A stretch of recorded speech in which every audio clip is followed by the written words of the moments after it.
Her name is Rindo Aya, the world's only vampire. She is an immortal who has lived for nearly 1,000 years.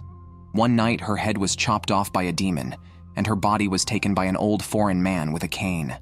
She sought this man out to have him kill her, as without her body, she only felt the dullness of the world. The story takes place in 1897. The ringmaster, whipping towards the cage, awakens Tsugaru, who is about to perform. He had been captured by an old man who implanted many demons into his body, turning him into a demon himself. Since then, he has been fighting monsters in the troupe. Tsugaru knew that he would eventually be consumed by the demons, go mad, and be killed. But this was his intention. He planned to kill the morbid spectators and every member of the troupe in his madness, knowing his end was near. As the drum sounded, Tsugaru came back to life once more. He was known as the Demon Slayer, feared by all whenever he walked the streets.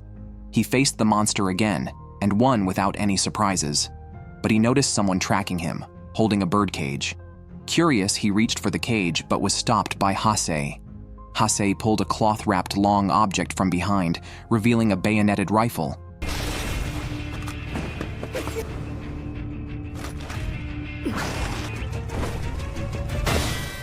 Tsugaru subdued Hase, but knew he wasn't serious. Hase lifted the birdcage towards Tsugaru. The wind blew the white cloth away, revealing a girl's face. Since demons can negate a monster's regenerative abilities, only a demon can kill her. Thus, Aya sought out Tsugaru. She promised to tell him how to extend his life if he agreed to kill her. However, Tsugaru refused. He did not want to extend his life at the expense of another's. Aya's body could still be restored. She knew its location, but had given up due to the long journey.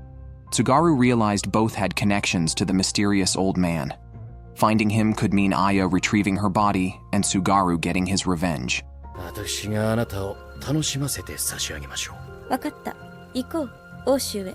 Aya agreed to go to Europe with Tsugaru to find the old man and shared the method to extend life. Immortal cells have high resistance.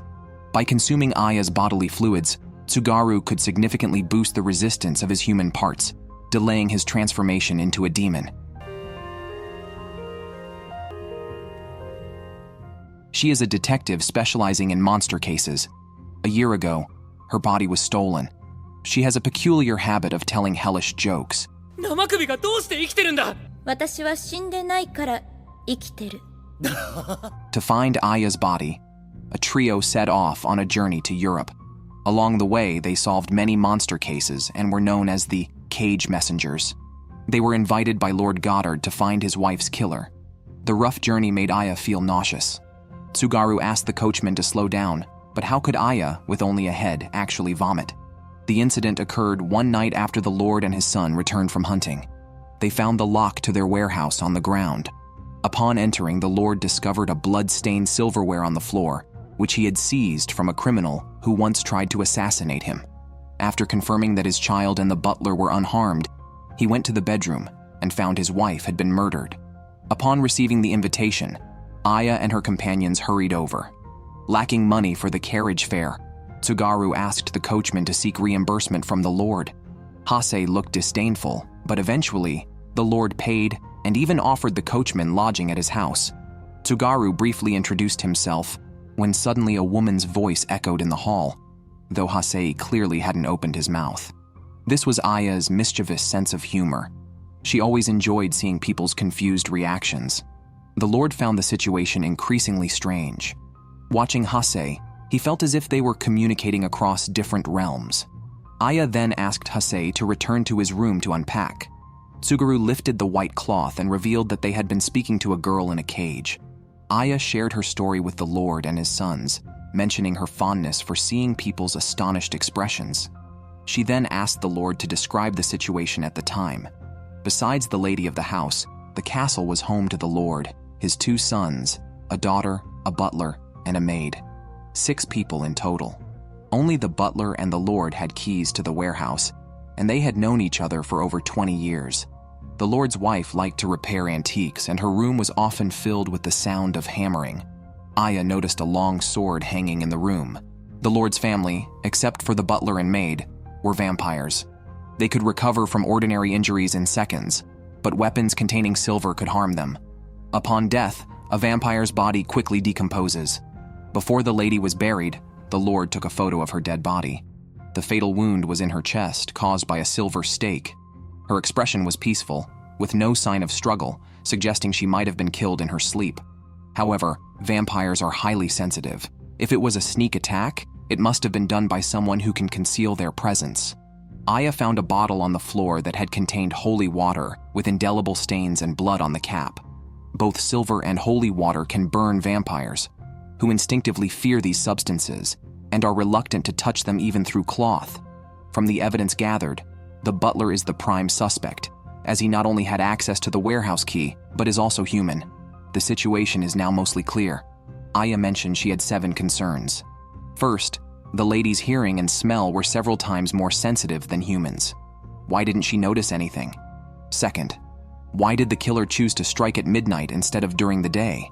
It is well known that vampires are much weaker during the day. Third, why did the perpetrator deliberately leave behind a bottle of holy water? Fourth, and most importantly, how did the criminal know about the silver stake in the warehouse and when the lady would nap? Fifth, why did the killer return the silver stake to the warehouse after the murder? The Lord seemed emotionally disturbed, and Aya observed everything. Just as Aya was about to mention the 6th point, footsteps approached softly. It was the Lord's daughter. もういい。 At that moment, a mysterious figure appeared in the woods, a crossbow mounted on his left hand and his right hand glowing. それでは始めるとしましょうか。誰がいかにしてハンナ・ゴダールを殺したか。 Her name is Rindo Aya. She was invited by the Lord to find the murderer of his wife. She asked the Lord to gather everyone as she had deduced who the main culprit was. Besides the 5 doubts previously mentioned, 2 more are crucial. The 6th point concerns the noise made during the murder. If the lady was killed between 1 a.m. and 1:30 a.m., then the butler and Claude who were in the room should have heard something. Either they were accomplices or the murder did not occur after 1 a.m. If the murderer used their hands to drive the silver stake, the noise might have been minimal.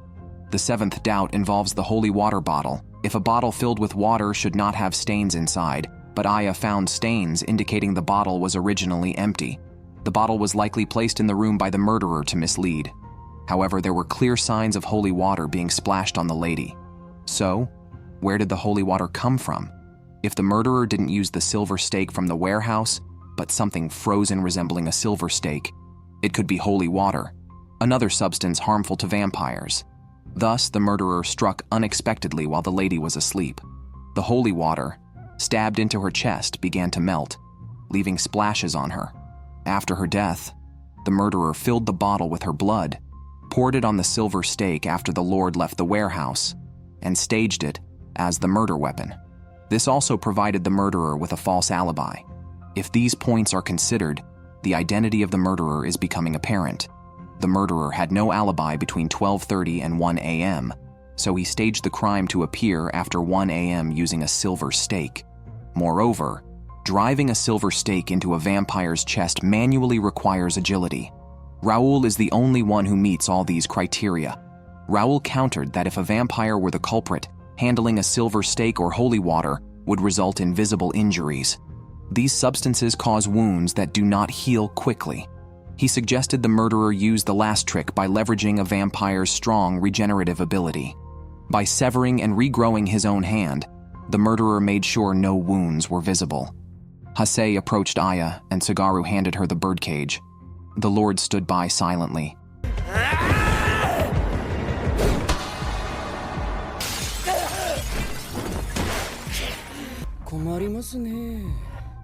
The Lord joined a faction friendly to humans because of his wife, but their sons thought differently.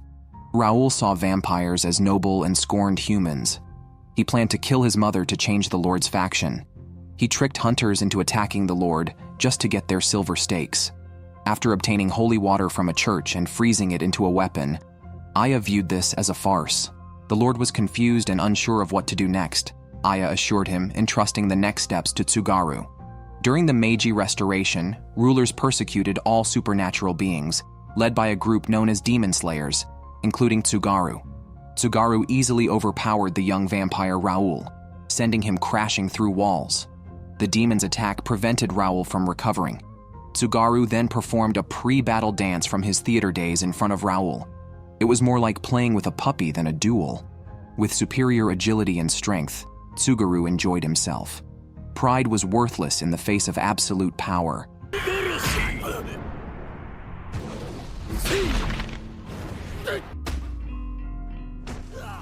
Tsugaru eventually crushed Raoul to death with a single stomp. Tsugaru returned to the castle, where the Lord appeared despondent. Aya told Hase to pack up and prepare to leave. Hase remembered Aya asking her to beat up Tsugaru. Under her onslaught, Tsugaru handed Aya over to a young reporter. Before leaving, Aya asked the Lord if he had seen a mysterious old man with a cane marked with the letter M. The Lord told her that the old man had recently visited the castle, claiming to be a professor inviting him to London, but the Lord had refused him. Then, everyone prepared to leave. Meanwhile, a carriage traveled across a field carrying 5 people, with the mysterious old man speaking to them. She is the only immortal in the world, young-looking despite being nearly 1,000 years old. One night, her body was stolen by an old man claiming to be a professor. To retrieve her body, they followed clues to London, planning to use a cane as a means to find the professor. They entered a shop pretending to be customers wanting to custom order a cane, but they actually wanted to access the customer list. After quietly observing the shop, Hase told Aya that the list was in a drawer. The shop owner, confused, asked whom she was talking to. Tsugaru then uncovered a white cloth, scaring the owner unconscious.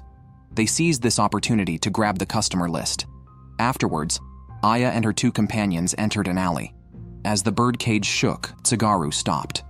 They were blocked by 2 men demanding the list Tsugaru held. Realizing the men meant harm, Tsugaru handed the birdcage to Hase. The men then assumed an attack stance, sensing Tsugaru was no ordinary thief. Just then, the police arrived, and all 5 were locked in a carriage. Only Aya, who could still talk, was left to frighten the 2 twins caught stealing on the carriage. A police officer, quietly reading a newspaper beside them, suddenly recognized a face in the paper. After confirming it was Holmes, the police drove the carriage to Mr. Fokker's residence. Besides looking for clues to the professor, Aya and her companions were also tasked by Mr. Fokker to protect his treasure, the penultimate night, an 80-carat black diamond. 20 years ago, Fokker's friend found the diamond inside a silver safe at a 14th century site and transferred both items to Fokker. One evening, the thief Robin nailed a notice to the wall of Fokker's residence, stating he would steal the safe and diamond between 11 p.m. and 11:30 p.m. on January 19th. This gentlemanly declaration shook all of London. Fokker invited Holmes, Aya and her companions, Scotland Yard guards, and the insurance agency Lloyd's of London to elaborate lengths to protect the diamond and safe. To ensure success in stealing the diamond, Robin even kidnapped a man known as Phantom. With Fokker's residence heavily guarded and Holmes also invited, stealing the diamond became exceedingly difficult. Robin invited Phantom to join his operation.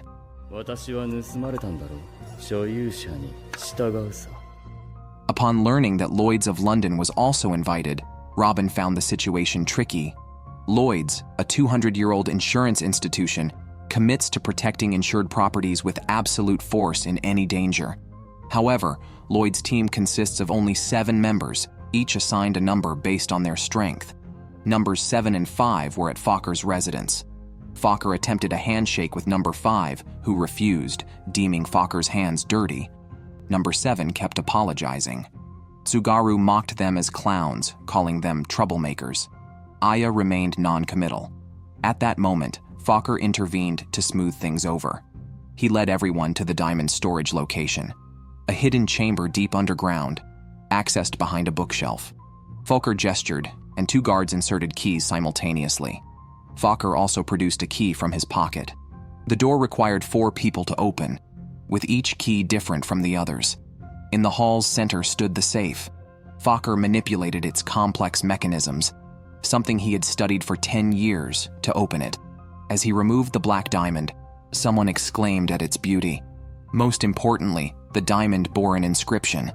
Aya asked Tsugaru to come closer to the diamond. 私の中には狼がいるから。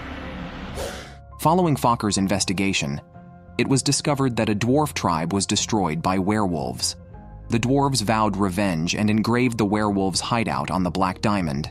They crafted a silver safe, which werewolves fear, to hold the diamond, leaving it for descendants to seek revenge. This history gives the black diamond its unique value, which is why Robin targeted it.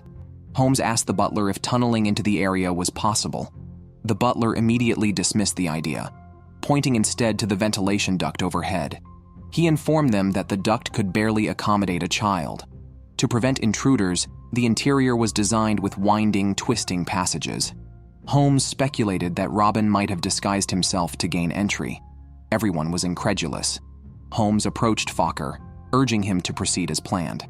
Aya remained silent, observing her surroundings.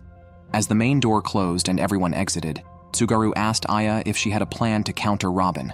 Aya admitted she did, but felt the method was foolish. Meanwhile, the professor slowly sat down elsewhere. まったくあの怪盗小僧とはよく狙いが被る。旧友に挨拶しなくてはな。 This thief is truly brazen.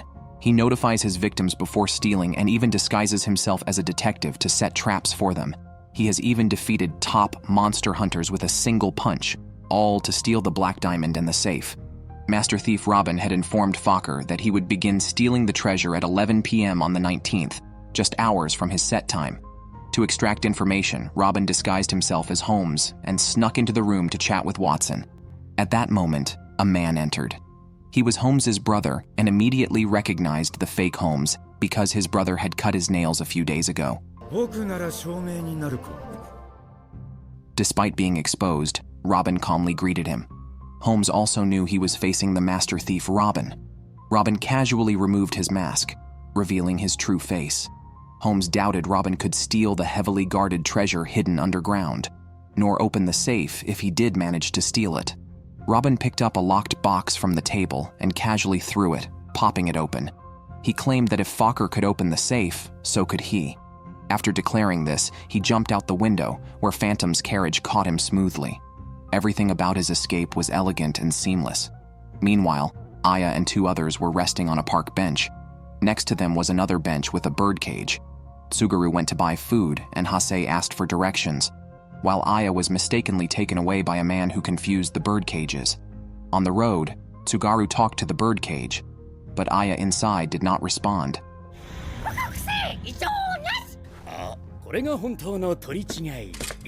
The man wanted to check on his parrot, but was shocked to find a human head inside instead. Startled, he flung Aya into the middle of the road. Just then, twins happened to drive by, and their car ran over her. It was definitely Aya's worst moment yet, but she began to recover almost instantly. Watching Aya on the ground, the twins suddenly had a bold idea. Robin, who had just landed on the carriage, nearly collided with a distraught Hase. After getting off, Robin asked if he was okay, but Hase instead asked if he had seen a birdcage. By a twist of fate, Robin began to help look for Aya. Suddenly, Hase spotted Aya lying on a car and quickly turned the steering wheel to chase after it. Meanwhile, Tsugaru on the roadside found the birdcage just as two carriages passed by him. Seeing Hase on one of the carriages, Tsugaru immediately chased after it and caught up by racing across rooftops. Then, the twins' carriage overturned. The twins lying on the ground were nearly scared to death by Hase's glare and fled in panic. Hase hurriedly went to apologize. Thankfully, it was a close call with no harm done. Aya, confused, asked who those two were. Hase said they were two good people. Robin, looking at the birdcage and hearing Hase call out to Miss Aya, realized they were the birdcage messengers and detectives invited by Fokker to confront him. What a small world it is indeed. Robin asked Tsugaru for their names. Tsugaru called himself Demon Slayer and mocked Robin. Stepping on glass marbles, Robin rushed forward, neither yielding to the other. Tsugaru leapt into the air with Robin in close pursuit. As they were falling, Tsugaru tried to kick Robin, who dodged the attack. As Tsugaru prepared to strike again, Robin used a hidden weapon. Tsugaru was defeated and knelt on the ground. Robin warned them not to interfere again, and then left. Tsugaru admitted his defeat. Aya, unimpressed, told Tsugaru to head to Fokker's residence where the real contest would begin. At Fokker's residence, Holmes and Watson were ready, and the Paris police chief and guards were all in place. They arrived at the underground treasure location. Aya informed everyone they would keep watch from the tower top, while 2 from the League stated they would defend on the ground. As the doors closed, only 6 people remained inside the fortress. Suddenly, an explosion was heard, and a man sneaked into the residence. He moved boxes and looked towards the air vent. As the underground team received the news, tension rose. With 5 minutes to 11, Holmes fired a bullet into the door lock. Even with Robin's lockpicking skills, he couldn't open a broken lock. Those inside couldn't get out, and those outside couldn't get in. They just needed to wait until dawn to let a locksmith chisel open the door and leave. Suddenly, the fortress began to shake, and everyone was disoriented. A large amount of river water poured in through the ventilation shaft. As the water deepened, Holmes admitted a slight miscalculation. Everyone was trapped inside the fortress. This is the presence a villain should command. The mastermind is an old man who likes to alter human bodies. His followers are all notoriously evil, including Jack the Ripper, Gourmet Carmilla, and arsonist Alistair. This marks the first appearance of this villainous group. Their goal aligns with that of the Phantom thief Robin, all aiming for the Black Diamond. Meanwhile, Phantom diverts river water into the fortress's ventilation. As the water deepens, everyone clings to sculptures while the Black Diamond and safe remain submerged. The League dispatches Agent 7 to rescue the group. As the water level drops, Holmes discovers the safe has vanished, precisely at 11:30, just as Robin predicted. Back on the surface, Holmes asks for handcuffs from a police officer, then handcuffs the officer, realizing he is Robin. The missing safe was carried away by ropes obscured by the water. Robin casually removes the handcuffs and calmly peels off his mask. Being discovered doesn't bother him. He has already succeeded. Robin dashes across the rooftop while Tsugaru climbs to the tower top. Phantom emerges from the shadows. Robin opens the box to reveal the Black Diamond, and Phantom unwraps another treasure. Securing both treasures, Robin joyously leaps into the air. Tsugaru jumps from the tower top, crashing through the roof to snatch the safe from Phantom's grasp. Robin and his companion are astounded. Aya had hidden inside the safe before the fortress closed, instructing Tsugaru to wait for a signal at the tower top. Although the treasures are stolen, Robin refuses to believe he will lose and is confident he can reclaim the safe, just like Phantom. However, turning around, he is shocked to see Phantom has fled, leaving him in an awkward situation alone. Just then, Agent 5 arrives.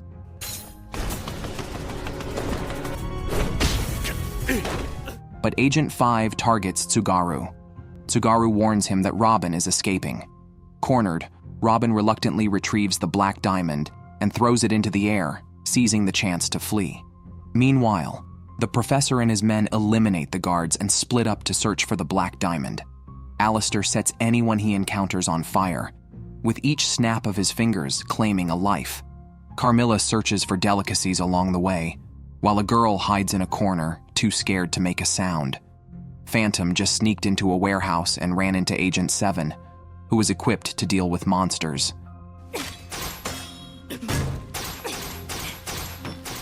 Phantom silently landed on a wooden crate, thinking he was well hidden, but was shot in the back by an arrow from behind. Elsewhere, Watson and Holmes, accompanied by Aya, were inspecting a residential area.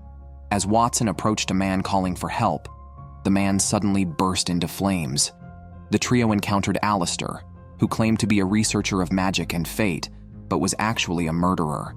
Alistair pretended to speak while discreetly launching silver needles from his hands, but Holmes and Aya quickly saw through his trick.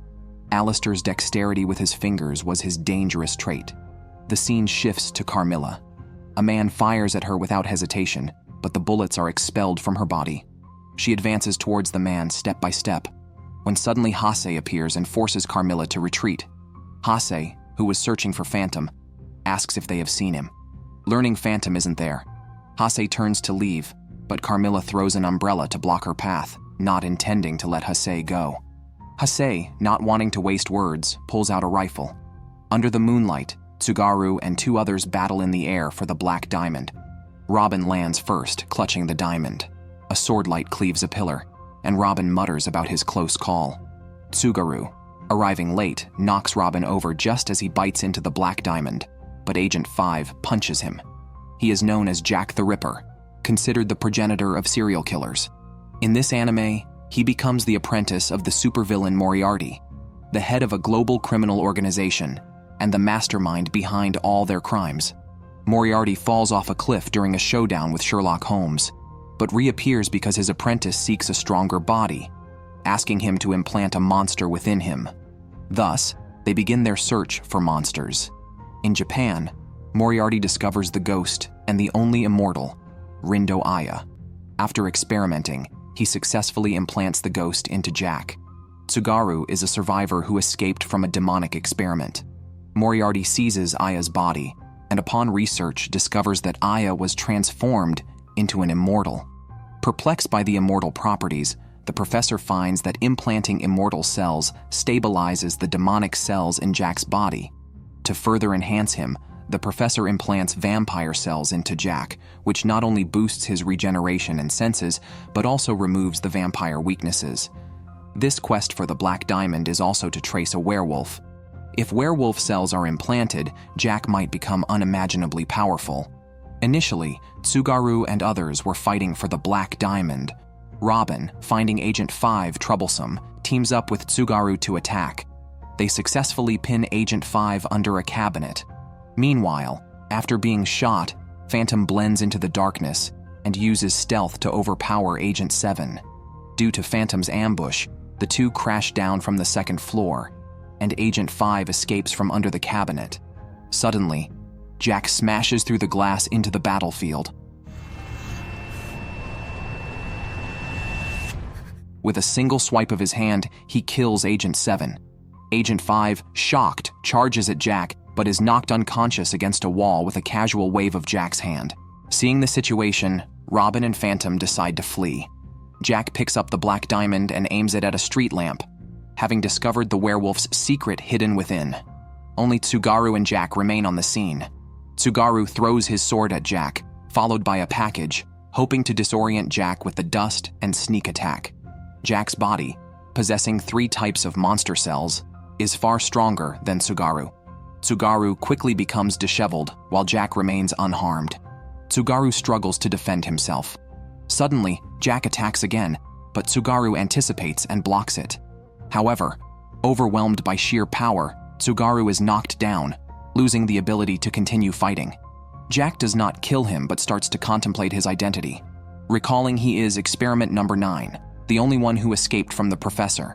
Jack lights a flare in his hand. With the Black Diamond secured, they immediately retreat. On the other side, Carmilla is clearly no match for Hasei. In repeated attacks, Carmilla can only dodge. A gunshot rings out and her shoulder is hit. Hasei fires silver bullets, effective against vampires.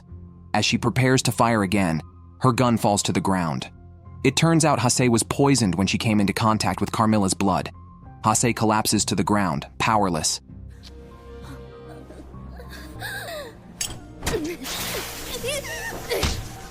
Hasei struggles to stand, her hand trembling as she holds her gun.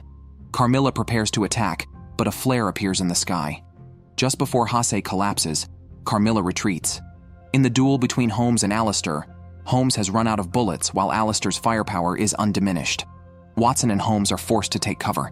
To draw attention, Aya engages Alistair in conversation. As he is distracted, Holmes closes in.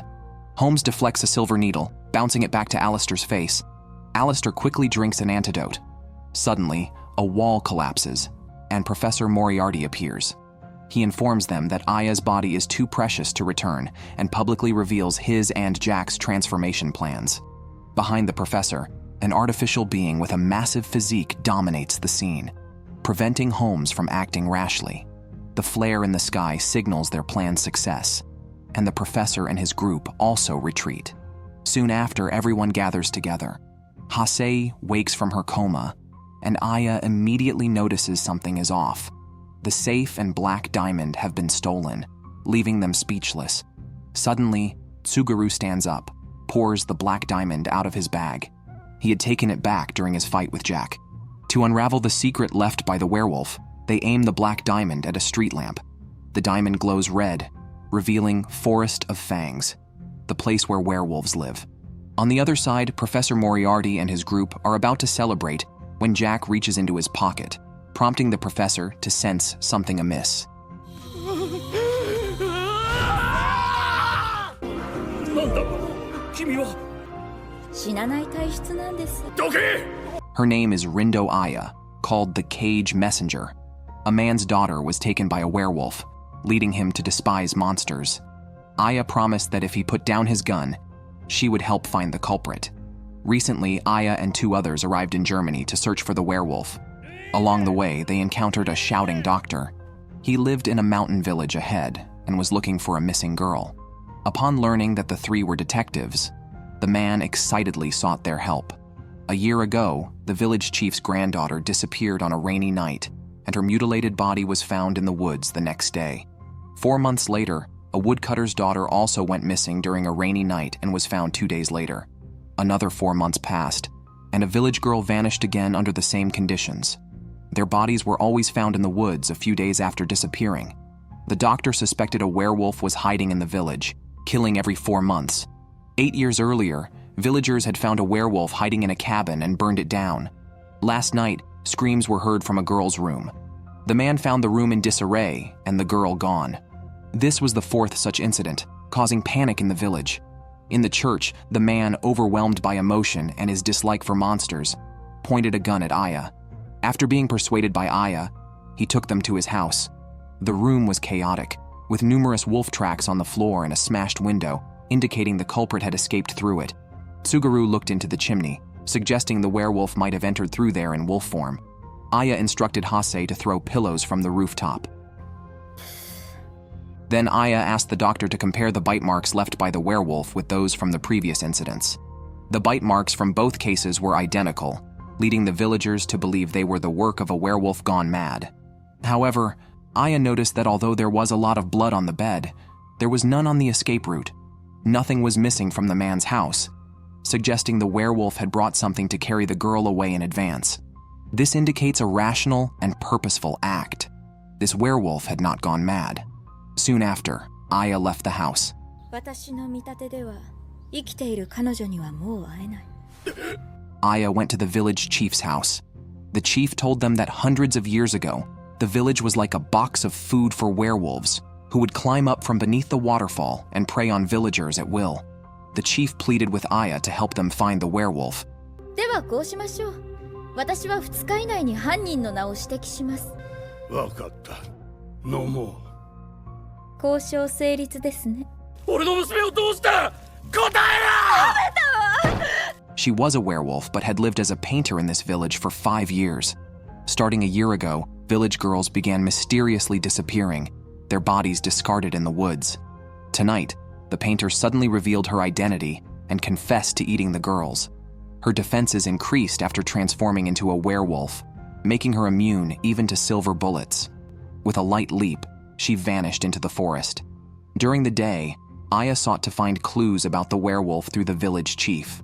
The chief mentioned that the only suspects were the 3 outsiders: the doctor, the carpenter, and the painter. The werewolf's acute senses could be exposed using the scent of lilies and the sound of gongs and drums, as these would reveal their wolf ears. The chief once tied up the 3 and tested them with lilies and drums, but found no signs of them being werewolves. Ultimately, the matter was unresolved. After leaving the chief's house, they visited the carpenter's home, where Aya found nothing suspicious.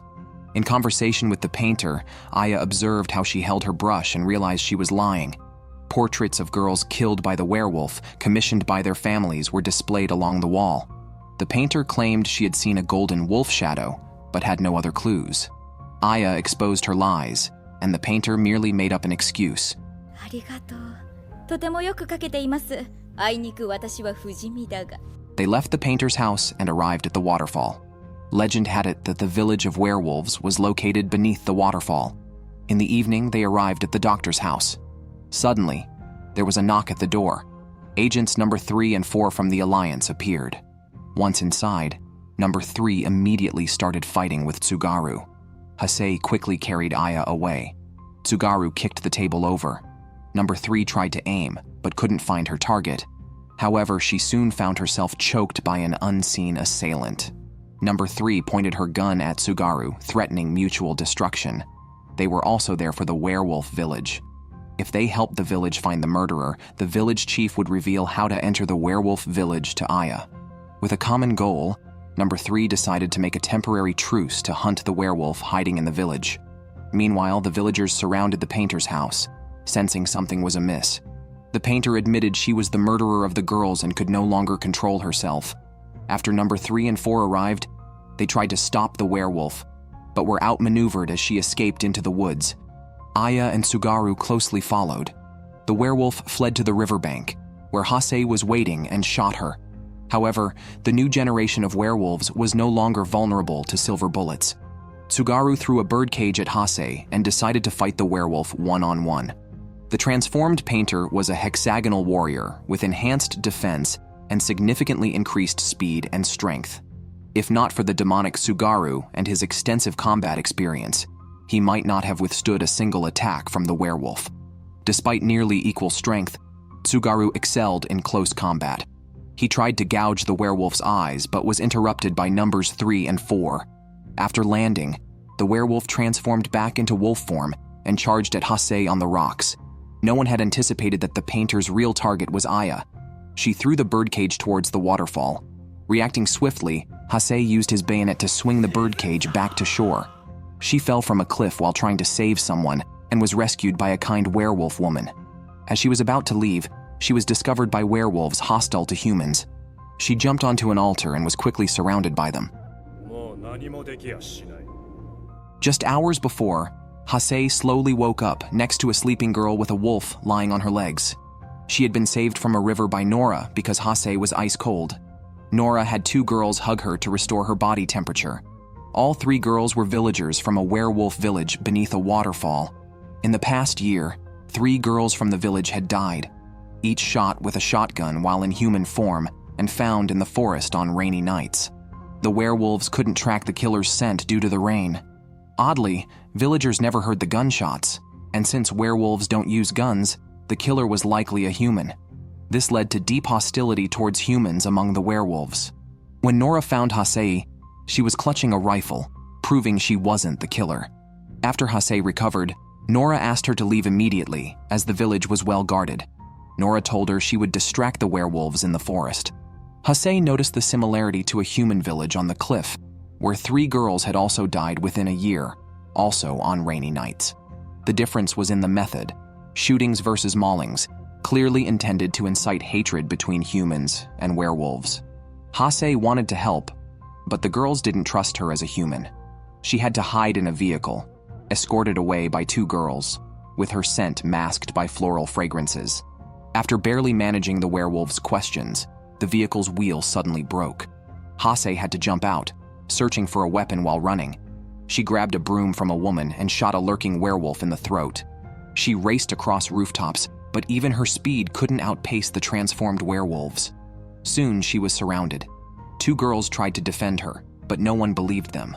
Then the village chief appeared. After the girl revealed that Nora had rescued Hasei, the village chief changed his mind. They placed Hasei on a high platform for a trial, where a pillar was removed for each lie she told. If the platform didn't collapse by the end of the trial, she would be proven innocent. However, the chief decided whether she lied or not, ignoring the truth of Hasei's words and continuously signaling to remove the pillars. As the platform nearly collapsed, 2 girls stood up again. Kaya explained that Hasei's companion was a detective who could help them find the real culprit. Despite their arguments, the chief and the werewolves scornfully refused. Suddenly, gunfire was heard from the forest, and the werewolves smelled blood in the air. When everyone arrived, they found Nora lying dead on a stone slab, shot in the chest. It wasn't raining, yet they could not smell gunpowder or the killer's scent, leaving them unable to find the murderer. A werewolf, unable to watch further, stopped the chief's nonsensical actions. the girls placed their hopes on Hase. Seeing the two devastated girls, Hase could not remain indifferent. Although she was not Aya and unsure of herself, she decided to try. She noticed the blood around Nora was too little for the scene, and Nora's body was wet, but her clothes were dry, indicating this was not the actual scene of death. The killer had moved her here after killing her. Then, a man noticed warm traces on a tree. The killer had fired 2 shots, but they only heard 1. Hase had found more clues than the werewolves, but couldn't deduce the answer from them alone. She informed the man that once Aya arrived, they would surely find the murderer.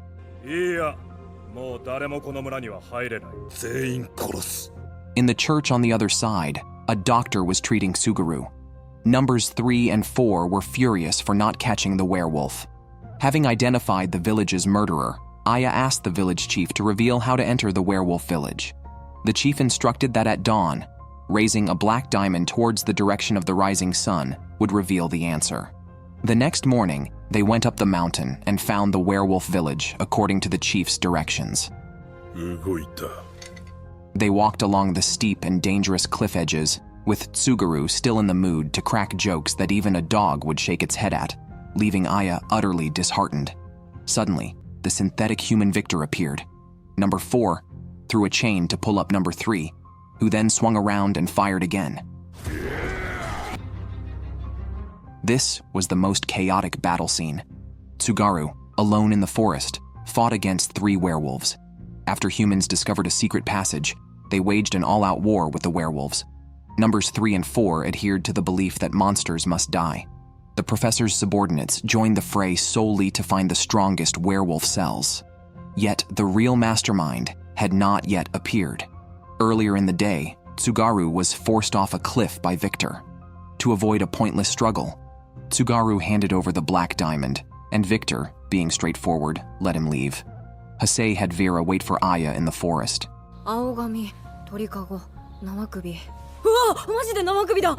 Under Vera's guidance, Aya and Hase finally reunited. However, due to werewolf guards, they couldn't take Hase with them. Aya then went to look for clues. Following blood traces, Aya had Tsugaru inspect a mound of earth. At the base of the mound, they found the entrance to a secret passage. Along the wall inside, Aya and another found a shotgun, the weapon used by the gunman. Moving forward, they discovered a pool where Nora was shot. Not surprisingly, the painter also died in the passage, killed by werewolf claws. Tsugaru emerged from the passage and they ended up in the human village. The murderer used the passage to travel between the 2 villages, continually killing girls to fuel the feud between humans and werewolves. Meanwhile, a patrolling doctor just happened to find Tsugaru and another. The doctor became aware of the secret passage. Louis's body was also found, leaving the couple devastated on the ground. Under Aya's intense questioning, the man revealed events from 8 years ago.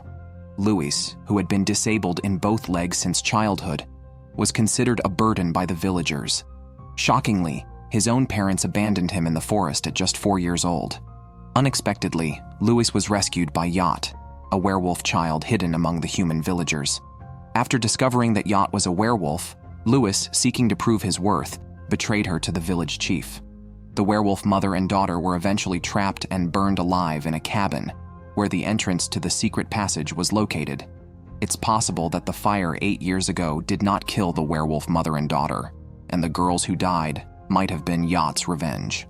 Returning to the burned cabin, the entrance to the secret passage was opened. Numbers 3 and 4 also discovered the passage and, with Vera's help, rescued Hase. By then, the werewolf village was in chaos. Enraged people surged out of the secret passage, and the werewolves began fighting desperately against the humans. Numbers 3 and 4 showed no mercy to the werewolves, deeming them monsters. Victor and Alistair also went on a killing spree against the werewolves due to their mission. Meanwhile, Carmilla started enjoying her meal. In the forest, Tsugaru was being chased by 3 werewolves but managed effortlessly. The werewolf village faced an assault from 4 different forces, yet the real mastermind behind the scenes still had not appeared. At this time, Aya was still searching for clues. She instructed Hase to find Kaya. When Hase entered the cabin, Kaya, already weakened by poison and drained by Carmilla, was barely conscious. After dealing with the werewolves, number 4 encountered Victor and number 3 met Alistair. This battle severely damaged the werewolves, with more than one party benefiting, yet some still remained hidden behind the scenes. The first season of The Immortal Girl finally concludes. In this siege against werewolves, the remaining 3 factions began a chaotic battle. Victor, due to his large size, was restrained by number 4 and was about to have his head crushed when Suguru, passing by, kicked number 4. Initially intending to repay a favor, Suguru was stopped by number 4.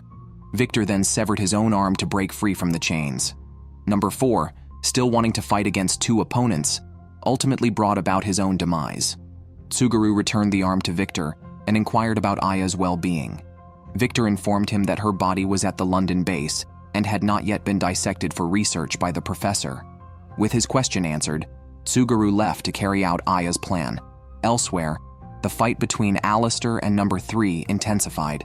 Hiding behind cover, both thought about how to quickly eliminate the other. Suddenly, a shovel flew into the air, and number 3 shot it twice. Alistair slowly fell to the ground. As number 3 approached to remove his hat, he was suddenly stabbed in the neck. Meanwhile, Hase was dealing with the vampire Carmilla. Since their last encounter in London, the proud Hase had not forgotten to reclaim her dignity. Under Carmilla's fierce attack, Hase's skirt was torn. After creating some distance, she realized her thigh had been cut. She was poisoned by Carmilla once more. Although Hase managed to shoot her opponent, the poison took effect, causing her to hallucinate. In her hallucination, she was powerless against Carmilla. Just as Carmilla was about to drink her blood, she stopped. When Hase woke up on the ground, Carmilla had already left. Hase made arrangements for the girls who had been bitten by the vampire and then headed to the werewolf altar. Aya had identified the instigator behind the conflict between werewolves and humans, Yacht. 13 years ago, Yacht's mother was expelled by the village chief. After coming to the human village, her mother began living as a human. 8 years ago, Louis discovered Yacht was a werewolf and exposed them. The villagers trapped the mother and daughter in a cabin and set it on fire. Yacht's mother hid her in a secret passage in the cabin, but was burned to death herself, leaving bones to make the villagers believe they had both perished. For revenge, Yacht trapped Louis in the passage. Due to their resentment towards their respective villages, they orchestrated this conflict between humans and werewolves. Yacht, by assuming a dual identity and using the secret passage to move back and forth, killed the girls, ultimately triggering the battle. All the girls who died in this tragic farce were innocent, and the calamities that befell both villages were deserved. Aya revealed all the answers, while Yacht stood silently on a platform, ready to leave. Using the advantage of the high platform, she leaped and disappeared. However, her escape route had been anticipated by Aya. Suguru had been waiting in the passage for a long time. Her howl extinguished all candles. Using the werewolf's advantage in the dark, she continuously attacked Tsugaru. Yacht was knocked into a pool by Tsugaru. As Yacht was shaking off her fur, Tsugaru took the opportunity to act. Chains flew towards her, easily binding Yacht. When Aya arrived, she did not allow Tsugaru to kill her, but let her go. Finally, they exited the passage and sat in front of the burned-down cabin.